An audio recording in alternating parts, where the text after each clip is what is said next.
Adam here, the Orlando drummer. Good to see you, and thank you for tuning in to another drum lesson. Today we're learning a halftime groove from a metal song called Scarlett. This song was written by myself and guitarist Nick DePiro, and you can watch the full performance video of Scarlett on Meinl's YouTube channel. Link is in the description. Now, before we dive into today's lesson, you should know that this entire song has already been broken down on OrlandoDrummer.com. The Scarlett lesson pack contains over 3 hours of material, breaking down this entire song note for note. The lesson pack also includes a drumless play-along, a PDF transcription, and a slowed down playthrough of the song. So if you're interested in learning the whole thing, I've got a link for you in the description where you can check out the full Scarlett lesson pack. So the section of the song that we're learning today takes up about 4 measures, and this particular groove is as much of a hip-hop groove as it is a metal groove, so hopefully you guys will find this to be really versatile. We have several exercises to cover, so let's get started. Now, the first half of the first measure is definitely the easiest thing to play in this section, so let's get that out of the way.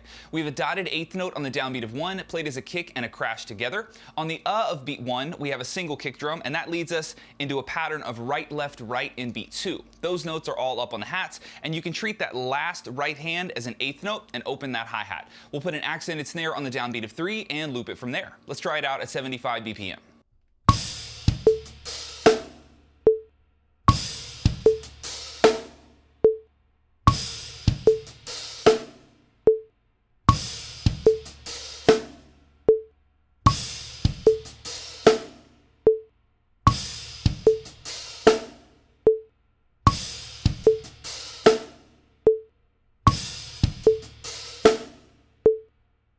So to complete the measure, we're plugging in 2 beats of hi-hats, which are made up of 16th and 32nd notes. For the last half of beat 3, we're playing double strokes on the hats, right, right, left, left as 32nd notes. And for all of beat 4, we're just playing 4 single strokes still up on the hi-hats. Of the 4 measures that we're learning today, this measure is played twice, and by itself, I think it's a pretty musical groove. Let's give it a shot at 75 and 100 BPM.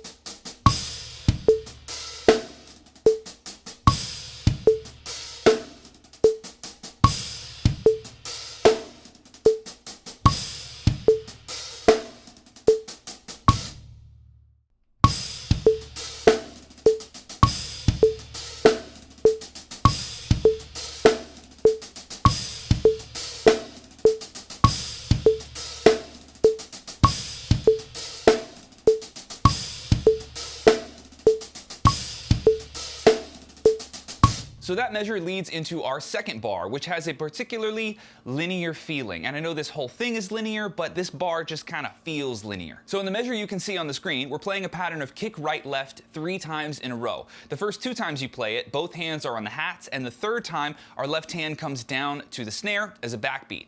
After that backbeat, we have a kick drum on the E of 3, and then we're playing that same hi-hat pattern that we already learned to finish the measure. Let's try it out at those same 2 tempos, 75 and 100 BPM.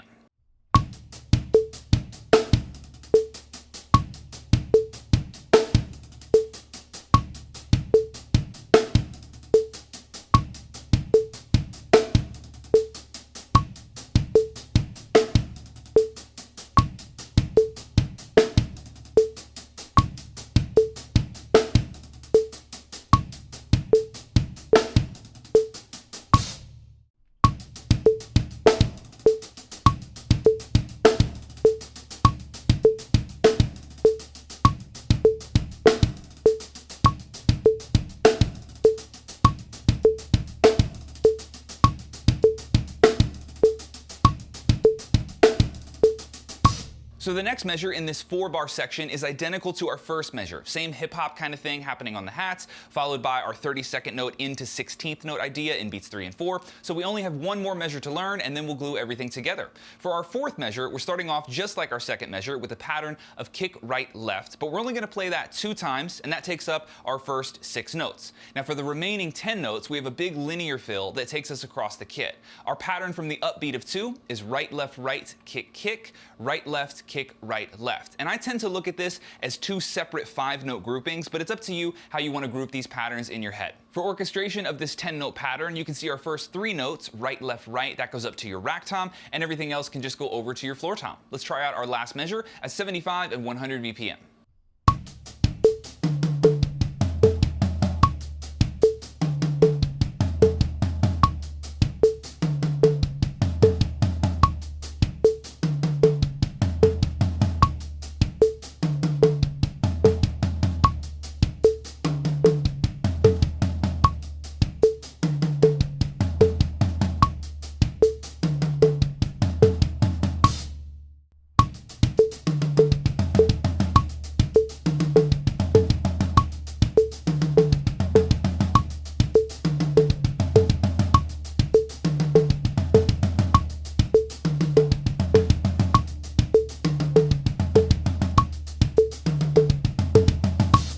so we should be good to put everything together. Now remember that a lot of these patterns are repeating within this section. Measures 1 and 3 are identical, so while this is a 4-bar idea, it's not like all 4 bars are radically different from each other. We'll try this out at 3 tempos, and our goal tempo will obviously be the speed of the original song. Let's give it a shot. The whole thing at 75, 100, and 130 BPM.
Guys, that's it. Huge shout out to Nick DiPiero for writing this song with me. He is one of the sickest modern metal guitarists out there, so make sure to check him out. Also, a huge thank you to Meinl for having me out to Nashville to record this song. I am so stoked with how it turned out. If you're looking for more lessons like this one, come join me on OrlandoDrummer.com, where you'll find hundreds of lessons already waiting for you and a brand new drum lesson every single week. Thanks for watching, guys. Adam here, the Orlando Drummer, and I will catch you in the next lesson. Later.